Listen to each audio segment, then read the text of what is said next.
주가 세상을 다스리니 그 위엄이 넘쳐나고 그의 나라와 주의 영광 온 하늘에 가득하다.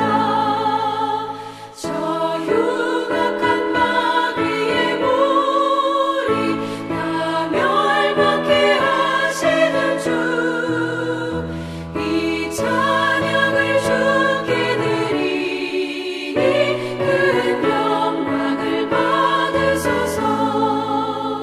주가 권능의 손으로서 이 세상을 창조하니 그의 놀라운 창조 솜씨 만 백성이 경탄하네.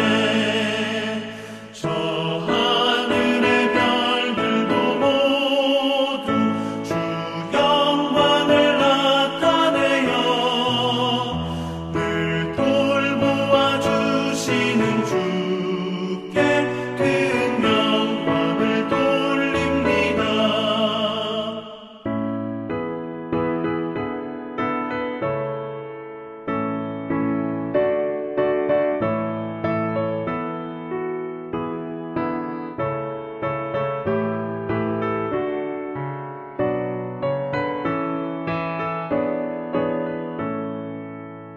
'주가 세상의 피조물을 인간에게 다 맡기고 순종하라는 말씀으로 그 권위를 주셨도다.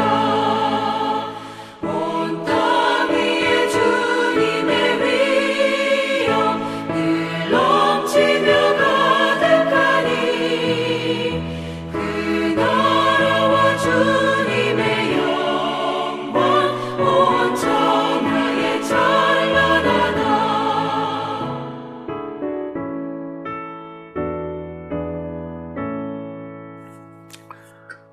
8월 18일 화요일 이사야서 29장 1절로 14절 말씀입니다.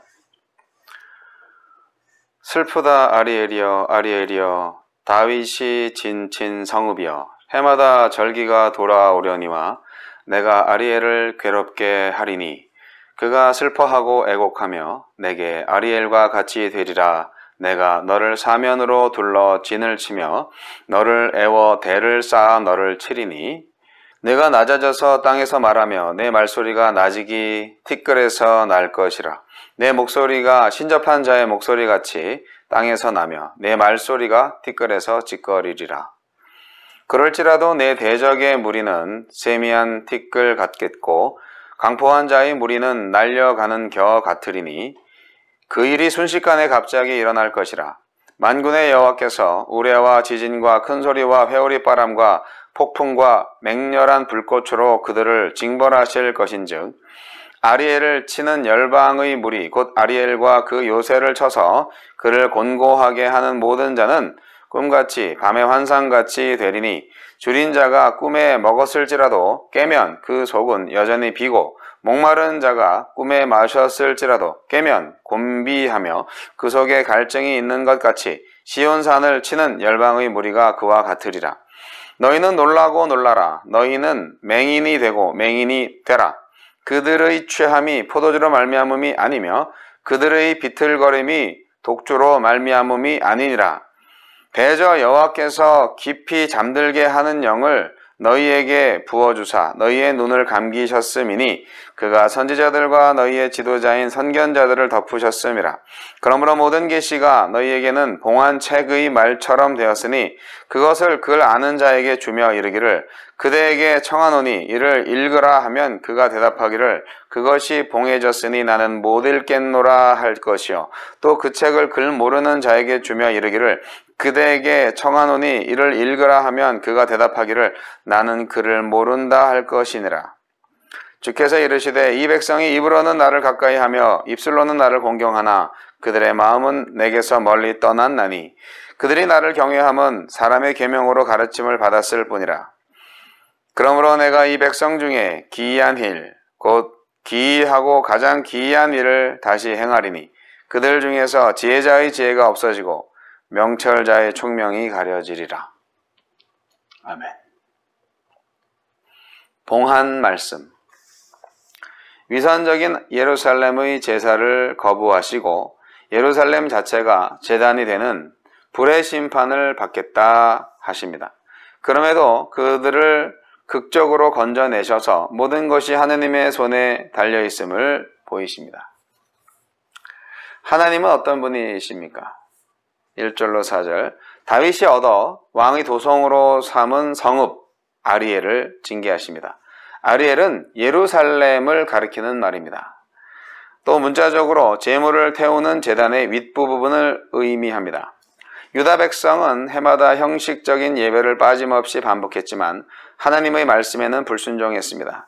그래서 하나님은 그들이 기원하는 평안과 풍요 대신 슬픔과 괴로움을 주겠다 하십니다. 견고한 요새를 자랑하던 아리엘을 사면으로 포위하셔서 마치 제단에 올려진 제물처럼 심판의 불로 태우겠다고 하신 것입니다. 우리 신앙도 삶의 내용 없이 예배의 형식만 갖추고 있는 것은 아닌지 돌아봅시다. 5절로 8절.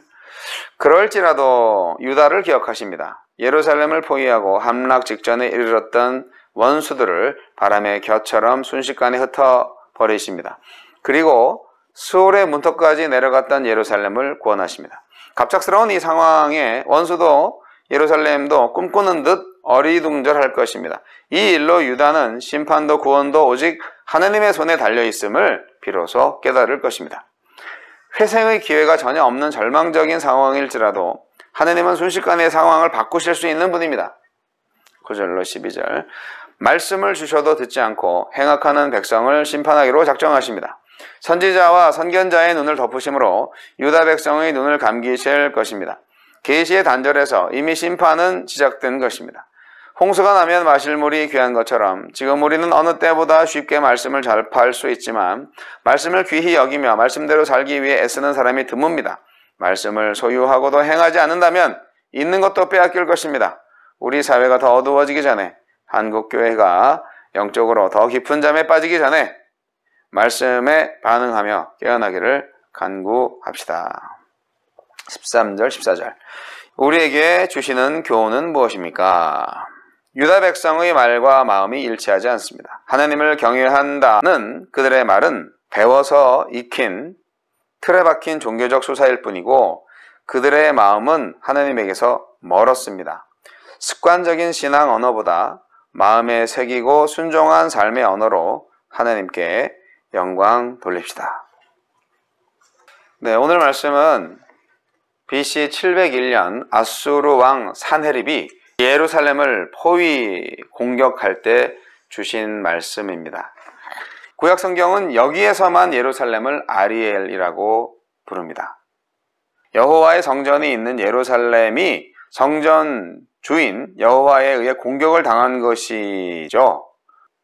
성전의 존재가 예루살렘의 구원을 보장해 주지 않습니다. 다윗은 예루살렘에 남다른 지위를 보여주는 또 다른 이름이죠. 다윗이 진을 쳤던 성이 여호와의 공격을 받아서 함락 위기에 처한다? 참 이런 일이 발생한다니. 여호와께서 다윗에게 주신 영원한 통치권의 약속이 예루살렘을 무조건 지켜주지 않는다는 사실. 유다가 자랑하는 구원 역사의 두 중심축, 성전과 다윗 왕조의 의미가 이렇게 땅에 떨어집니다. 이사야는 예루살렘에 화를 선포하면서 걱정하지 말고 계속 축제나 즐기라고 신랄하게 풍자합니다. 눈앞에 위기가 닥쳤음에도 불구하고 예루살렘 주민은 이를 깨닫지 못하고 제의적 축제에만 열심을 냅니다. 그러니까 이제 제사 형식에만 몰두하는 거죠. 이들의 어리석음으로 생명의 축제가 결국 죽음을 예비하는 축제가 되고 말았습니다. 실로 비극입니다. 아주 큰 비극이죠. 왜냐하면 유다가 망하리라는 생각은 못했거든요. 북이스라엘은 어차피 진정성이 없고 북이스라엘은 망해도 싸다. 유다 사람들은 그렇게 생각을 했을 거예요. 그럼에도 불구하고 유다는 안 망할 거다. 여긴 예루살렘이 있는데, 다윗 왕한테 주신 하느님의 약속이 있는데, 그런데 오늘 말씀은 이사야의 그야말로 아리엘에 대한 애가라고나 할까요? 그런 말씀입니다. 본문은 힘센 사자 같고 강력했던 성읍인 예루살렘이 죽임을 당한 아리엘과 같이 황폐해질 것이라는 예언입니다. 아리엘은 괴로움으로 가득 차게 될 거고요. 슬픔으로 가득 차게 될 거고요. 비참하게 낮아질 것입니다. 그게 이사야의 예언이에요. 오늘 말씀은 예루살렘에 대한 탄식과 그 형벌에 관한 말씀인데, 재미있는 것은 중간에 다시 또 회복했다가 그 다음에 마지막에는 아예 거들떠보지도 않는 거죠. 그래, 그냥 먹고 마셔, 잔치해. 그리고 예언도 이제 없어. 완전히 단념해버리는 그러한 이사야의 예언을 볼 때 여러분 어떤 생각이 드십니까? 하나님께 예배하던 축복의 장소가 하나님의 심판의 장소로 변하고 말았습니다. 예루살렘은 이스라엘의 종교적 중심지죠. 성전에서 하나님께 대한 제사가 베풀어지고 각종 절기 때마다 하나님을 향한 헌신이 이루어졌습니다. 그렇기 때문에 하나님과 영적 교통을 나누었던 바로 그 축복의 장소, 근데 이제는 하나님의 형벌을 받는 심판의 장소가 되어버렸다는 사실, 얼마나 아이러니합니까? 이게 왜 그럴까요? 이스라엘 백성들의 그 형식적 예배, 그것은 바로 하나님의 진노를 불러일으켰고 파멸을 자초하게 된 것입니다. 그래서 우리가 하나님의 축복을 받아들이지 못하면 오히려 엄청난 저주를 받게 된다 하는 그러한 교훈을 얻을 수가 있습니다. 그런데 하나님은 또 하나님의 백성들의 대적자를 심판하심으로써 사랑을 확증하십니다. 갑자기 상황이 돌변했어요. 하나님은 백성들의 죄악을 심판하시면서 동시에 심판의 도구로 사용하셨던 그 대적자들을 또 철저히 심판하십니다. 이러한 사실은 하나님께서 심판의 과정 속에서 여전히 택한 백성들을 사랑하신다, 돌보신다, 그런 거를 알 수가 있는 거죠. 하나님께서 대적들을 치시는 이유도 그들이 아리엘을 치고 시온산을 쳤기 때문이라고 합니다. 아니면 하나님이 이렇게 왔다 갔다 하시죠? 네. 하나님은 이렇게 어떤 경우에도 아리엘과 시온산으로 상징되고 있는 예루살렘을 지극히 사랑하십니다. 네. 하나님도 마음이 왔다 갔다 하시는 건가요? 아니죠. 기회를 주시는 거죠. 하지만 어떻게 됩니까? 결국 예루살렘은, 유다는 영적으로 무지에 빠졌습니다. 그것은 결국 위선적인 삶을 만들어냅니다. 이사야는 예루살렘의 현재 당하고 있는 이 비참한 현실을 말한 다음에 왜 너희들이 벌을 받게 되는지 그 궁극적인 원인에 대해서 다시 말씀하고 있습니다. 이스라엘 백성들이 계시를 깨달을 수 없는 영적 소경이었기 때문에 이런 심판을 받게 된다는 말씀이 오늘의 핵심 결론의 말씀이 되겠습니다. 동시대 선지자였던 아모스도 똑같이 그렇게 예언합니다. 그래서 하나님의 말씀을 공급받지 못하는 이스라엘이 영적 기근 상태에 빠지게 될 것이라고 아모스도 아모스 8장 11절 12절에 말하고 있습니다. 이사야가 오늘 명언을 남기죠. 이 백성이 입으로는 나를 가까이 하며 입술로는 나를 존경하나 그 마음은 내게서 멀리 떠났나니. 오늘의 핵심 구절 13절 말씀. 이러한 위선적인 삶은 그 당시에만 국한된 경고가 아니고요, 신약시대 바리새인들이나 사두개인들한테 똑같이 적용되는 말이고요, 오늘날 교회 지도자들과 교회 성도들한테 똑같이 적용되는 말씀이 아니겠습니까? 네, 그렇습니다. 설마 교회가 무너지겠어? 설마. 우리는요, 하느님의 백성으로서 구원의 확신이 있기 때문에 결코 하느님의 벌을 받지 않으리라고 믿고 있죠? 이러한 자세는 우리를 회개하지 않는 강팍한 심령으로 만들고 영혼의 괴로움과 슬픔과 비참함을 당하게 합니다. 한두 번 범죄해도 하느님께서 잠잠하신다고 해서 이 정도 죄는 범해도 되는구나, 이런 어리석은 판단 하십니까? 하느님이 길이길이 참으심을 알고 계십니까? 그거를 끝까지 무시한다면 결국 하느님의 의로우신 판단에 의해서 오늘 이 본문의 아리엘의 처지가 될 것입니다. 괴로움과 슬픔과 비참함을 겪게 될 것입니다. 여러분, 믿음 생활 오래 하셨다고 자만하시면 안 돼요. 여러분, 영적 소경으로 살아가시는 내가 아닌지 정말 확실하게 돌아보셔야 합니다. 세상에 정말 많은 이야기들이 있고 소식들이 있습니다. 여러분, 하느님의 말씀에 우리의 모든 영적 감각을 살려보세요. 하느님은 공의와 정의의 하느님이십니다. 정직과 진실한 자를 찾으시는 분이십니다. 오늘날에 누가 진실을 말하고 있고 누가 정직을 행하고 있는지, 누가 공의를 세우고 있는지 그거를 제대로 볼 수 있는 영적인 사람이 되어야 하는 것입니다. 오늘날 교회가 영적인 감각이 떨어져서 교회도 망하고 이 세상도 망하고 있는 거예요.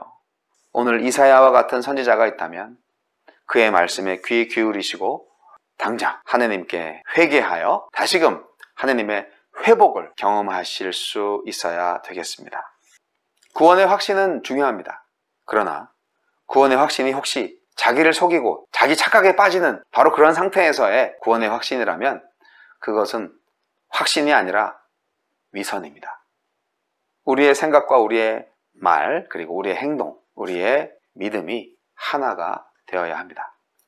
빨리 영적 소경의 눈을 뜨시기 바랍니다.